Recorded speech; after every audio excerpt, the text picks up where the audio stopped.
Wir müssen immer warten, wo Kili und Anton sind. Ja, ich habe auch Anton geschrieben, aber er hat noch nicht geantwortet. Ich habe nur gesehen, okay, Tanzi hat ausgemacht. Lola, Beschützerin der Schwachen. Nein, nur von meinem Sohn. Nur von meinem Sohn.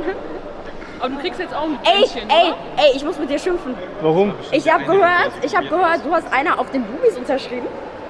Die Stimmt das? wollte, aber die war und über 18. Jetzt, ja, Moment. Und ich habe die dann getroffen, die hat mir das Autogramm gezeigt und hat sie mir noch erzählt. Sie hat mir dann noch erzählt, dass du angefangen hast zu unterschreiben und dass du dann immer näher an den BH so kamst. Nein. Und dann Bro. auch so ein bisschen, ja. Nein. Ich war bei Let's Haar und musste noch Ugo schreiben. Und dann musste ich halt Platz machen. Ja. Ah, du musst es Da hast du so ein bisschen über den Nippel geschrieben. Nein, hab ich nicht. Nein. Ich hab nicht über den Nippel. Nein. Ich hab komplett die drauf. soft? Sie war Ja? über 18, also solange sie nicht 12 Ich war. hab nichts richtig angefasst. Okay. Ich hab nur mit Stift.